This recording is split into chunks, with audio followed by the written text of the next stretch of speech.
This is the 1978 Datsun pickup truck. I did some work on it this week and documented every bit of it. For the love of Datsuns and for your viewing pleasure, I am the one and only infamous Kentucky Yankee without a doubt. I've got an exhaust leak here to fix.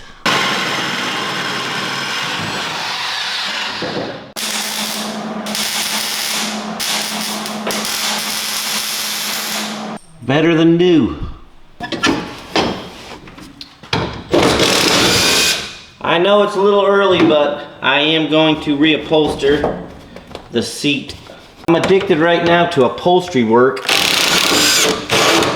Some folks have actually unsubscribed because they don't like watching me doing upholstery work.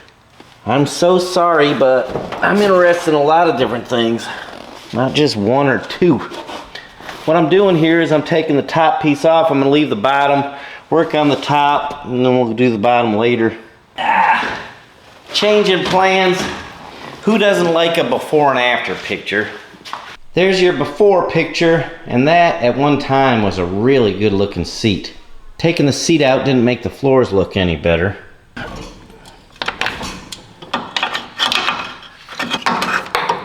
Replace this motor mount. Interesting, it's still intact, but it has no support left to it.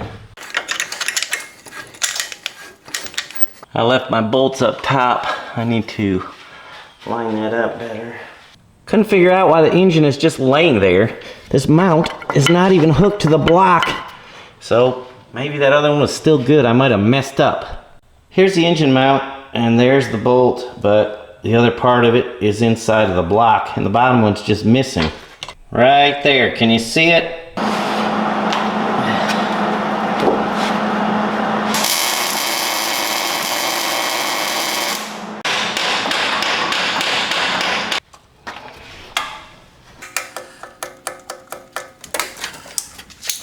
Broken bolts always suck, but this wasn't too bad.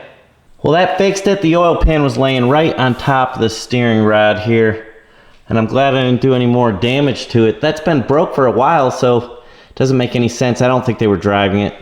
It wouldn't have been too much longer before it rubbed a hole in the oil pan right there. The bracket, it was laying right down on this bracket. Everything's taped off on this truck, the door handles, lights, all of that. And it won't come off very easy at all. The tape's wanting to fall apart. It's been on there for years, it seems like. This is one of the back side lights. The most non-aggressive solution I could come up with is just to soak the parts in hot water, and then I can get it off, this tape, but still, it doesn't come off easy. This is what it looks like when it's done, and they look really nice still. This one had a little crack here, I had to glue it back. Thought I'd better check the light bulbs while I got the lenses off. How much you want to bet one of them's out?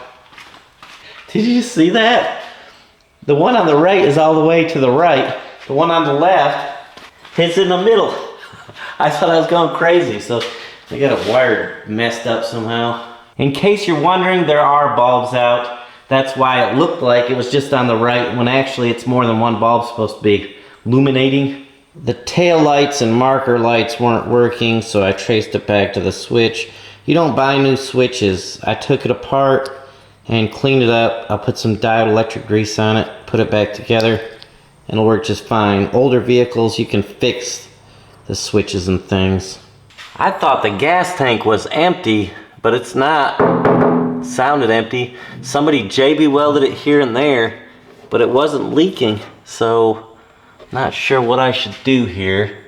The gas doesn't really smell that old either. I'm thinking about tightening this back up and just hook it up to the tank and see what happens.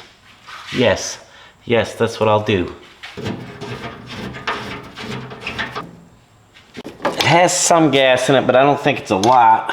I'm gonna fire it up and see if it'll draw some fuel out of the fuel tank. It does have this filter on here, so I will know if it does or not.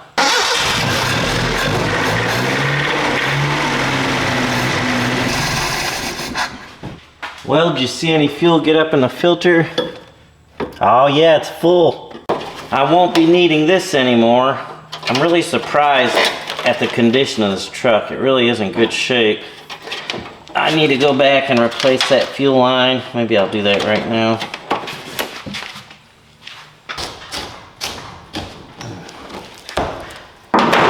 Get this old busted windshield out of here.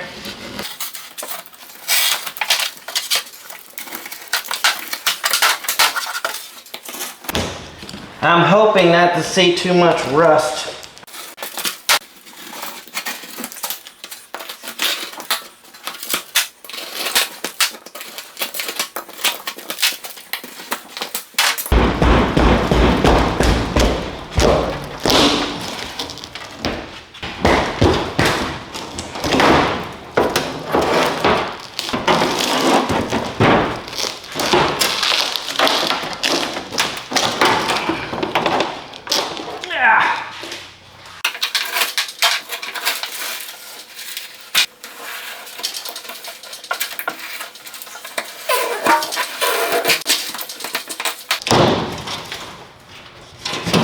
Oh, almost lost it.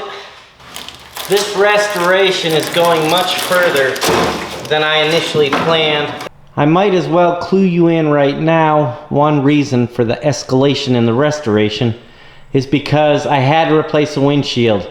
So then I thought I might as well take the back glass out and replace the headliner, which fits underneath the seal. Whoops, sorry, right there, of the back glass. And now, because I'm doing all of that, I might as well fix the dash up, so let's remove it.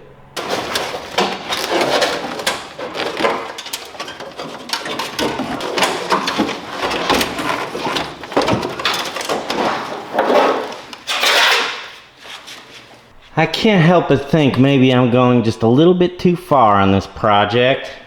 No turning back now.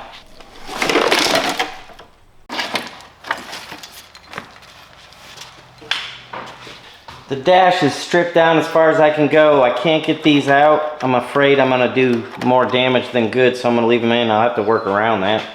This thing is really in bad shape, so I'm not gonna go for perfect, but I'm gonna go for, you know, that's pretty good.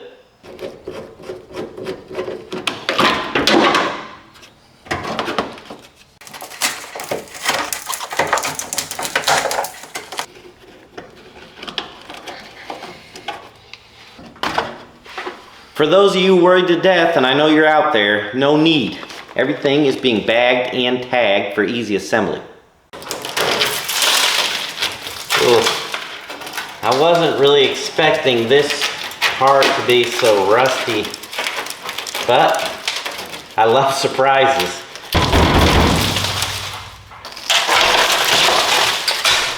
It would appear as though we have a breach. I had to get my hat on for this part of the job. I'm sure there's mouse carcasses and things up under here that I don't want falling on my head. One thing I'd like to say, there's no better looking headliner than a bow style type headliner. Here's the nasties I was talking about. Shoo! Keep your jokes to yourselves, guys. There we go. Ah, nasty.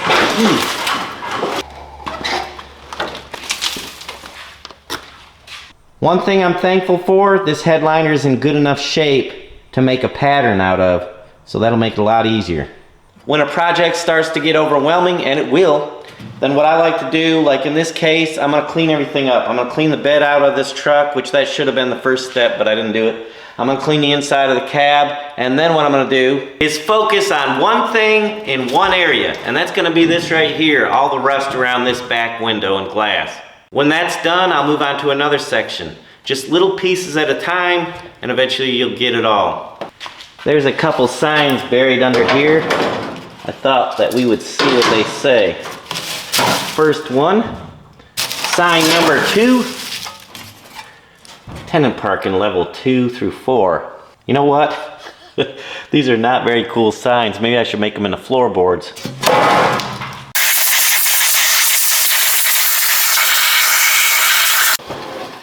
Nasty, nasty, nasty.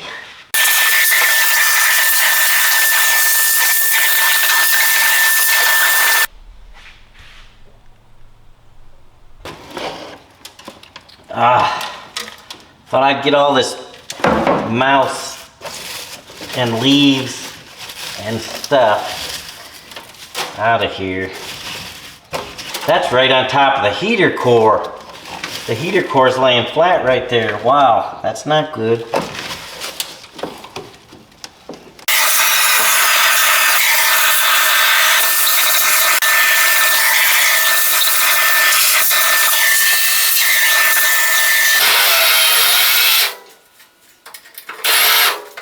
What I'm doing is cutting the spot welds out so I can remove this inside piece. Let me show you.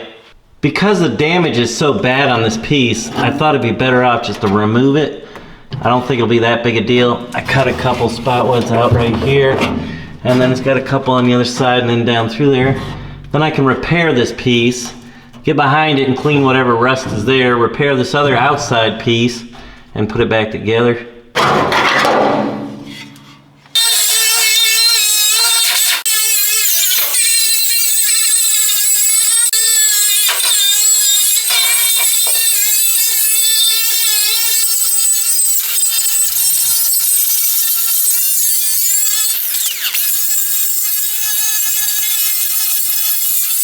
I want to get this piece fixed up first. It's got a big hole. Again, I'm using a tailgate for pieces because it's got curves and stuff in it. This little piece will fit somehow on there. Let me get it welded up and I'll show you what it looks like. Please accept my apology for having to come to an abrupt stop on this video. This is as far as I can get this week. Some things came up and this is all I could do. Do not let your hearts be troubled. There certainly will be more on this Datsun restoration project. And as always, I will be your host, the one and only infamous Kentucky Yankee without a doubt. We'll see you next time.